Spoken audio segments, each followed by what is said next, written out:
वकील करीब 1 साल से विरोध कर रहे हैं तहसीलदार टांडा का, और वो भ्रष्टाचार का आरोप लगा रहे हैं।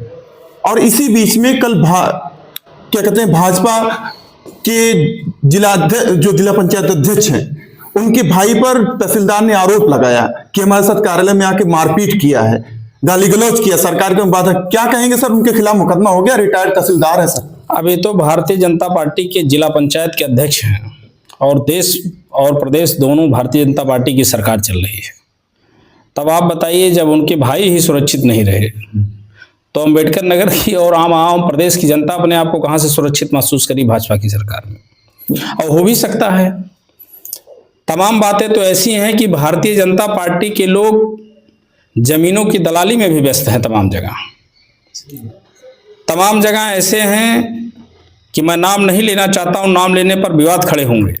आप पता कर लेना कि मैं तहसीलदार साहब जो रिटायर्ड हैं, मैं उनके बारे में तो बहुत कुछ नहीं जानता।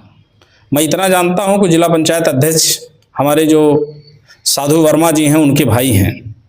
कोई प्रकरण है तो इसकी जांच होनी चाहिए कि मामला क्या है। लेकिन वहां मौजूद कुछ लोगों के बारे में मैं जानता हूं जो लगातार टांडा तहसीलों में सिर्फ विवादित जमीनें खरीदते हैं और काम करते हैं।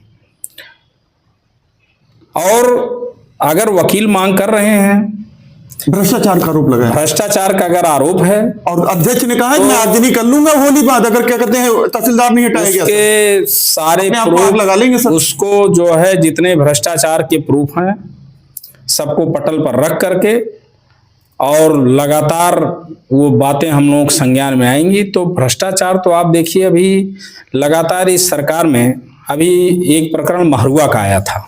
धन्यवाद सर। सर मैं आपकी बात कर रहा हूँ, मैं आपकी बात कर रहा हूँ। दूसरा मामला यह है कि बसखारी में मंदिर की जमीन पर भूमाफिया कब्जा कर रहे हैं, शिवालय जो क्या कहते हैं आलापुर रोड पे जा रहा है। समाजवादी पार्टी इस मामले में क्या कदम उठाएगी? ये मंदिर की जमीनों पर कब्जा करने का काम तो भारतीय जनता पार्टी लगातार कर रही है जी।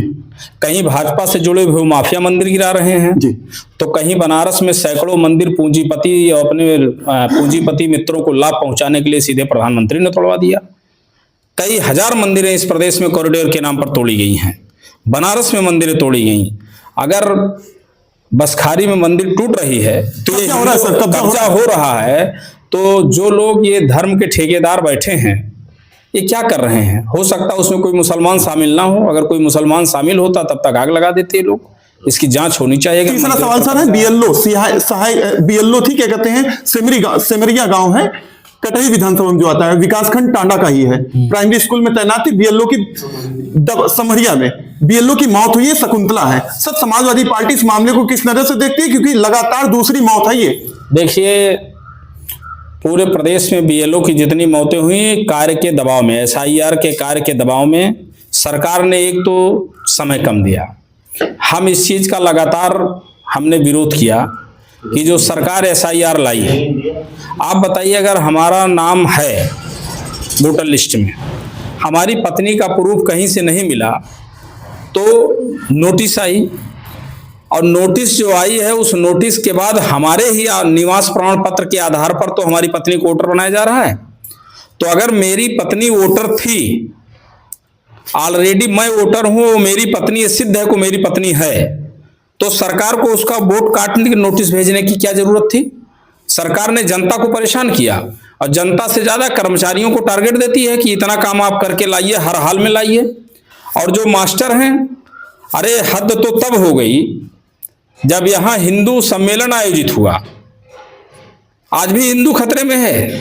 सबसे बड़ा कट्टर हिंदू का चेहरा देश का प्रधानमंत्री, सबसे कट्टर हिंदू प्रदेश का मुख्यमंत्री, और आज भी हिंदू खतरे में है। सुनिए अध्यक्ष, मैं आपसे बात कर रहा हूं सर, मैं सिर्फ इतना जानना चाह रहा हूं कि बीएलओ की मौत हुई है, समाजवादी पार्टी इस मामले में क्या रुख अपनाएगी, पीड़ित को क्या मदद करने को लेकर? एक मिनट आप बात सुनिए, मैं बता रहा हूं।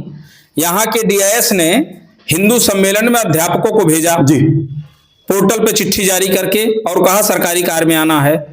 अभी श्रवण धाम महोत्सव हुआ, सारे बेसिक शिक्षा के अध्यापकों को बीएसए ने चिट्ठी जारी करके घाट अलॉट किया दिया जलाने के लिए। तो मास्टर पढ़ाने के लिए है कि वो फूल छिड़कने के लिए, दिया जलाने के लिए है, हिंदू सम्मेलन करने के लिए है?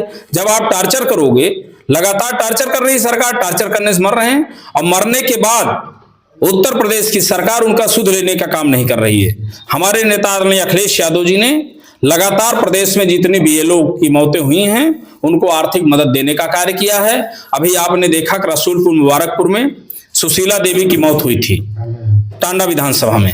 मौत होने के बाद सारे दल के लोग उनके दरवाजे पर गए, लेकिन किसी ने उस परिवार के हित के बारे में नहीं सोचा। लेकिन हमारे विधायक राममूर्ति वर्मा जी के प्रयास से, और हमने भी उसमें जो संगठन की मदद थी, संगठन ने मदद किया। उसके बाद हमारे नेता अखिलेश यादव जी ने 2 लाख रुपए का चेक भिजवाने का काम किया, उसकी मदद करने का काम किया गया। ये बीएलओ की मौत हुई है, इसके बारे में भी हम पार्टी को अवगत करा दिए हैं। जो भी हमारे नेता निर्णय लेंगे, जो हो सकेगा हम व्यक्तिगत रूप से परिवार की मदद करने का। अध्यक्ष जी, मैं जानना चाह रहा हूं क्या कोई मिलने का कार्यक्रम आपका होगा उस बीएलओ के परिवार से? नहीं, समाजवादी पार्टी के आप अध्यक्ष हैं, आपके सांसद हैं और आप निश्चित तौर पर हम जाएंगे। हमारे वहां जो लोकल लीडर है वो गए थे, हम उनके घर जाएंगे, कल तक पहुंचेंगे। धन्यवाद सर। दोस्तों, हमारे साथ बात कर रहे थे समाजवादी पार्टी के जिलाध्यक्ष जंग बहादुर यादव, जो विपक्ष के नेता हैं। और आपको बता दें, समाजवादी पार्टी के तेज तर्रार नेता है। बीएलओ की मौत पर, उन्हीं की पैरवी पर बीते दिनों सुशीला थी, रसूलपुर ग्राम सभा की थी, 2 लाख रुपए आर्थिक मदद मिली है, विधायक अथक प्रयास से मिला है। अब देखना होगा बीएलओ की मौत को लेकर समाजवादी पार्टी के जिलाध्यक्ष की तरफ से क्या प्रयास किया जाता है। कटरी विधानसभा से ताल्लुक रखता है, सिमरिया गांव का मामला है, और वो समाचार पत्र की विक्रेता है राम सकल शर्मा जी, जिनकी पत्नी 29 को आईसीयू में थी, उनकी मौत हो गई है। और अभी तक शिक्षा विभाग ने सुध नहीं ली है। समाजवादी पार्टी ने सीधे तौर पे कहा, विपक्ष ने एक फूटी कौड़ी नहीं दी, लेकिन समाजवादी पार्टी ने उन्हें आर्थिक मदद देने का पूर्व में दिया है और आगे भी प्रयास रहेगा। दोस्तों, आप देख रहे थे टीवी 7 न्यूज़ यूपी में।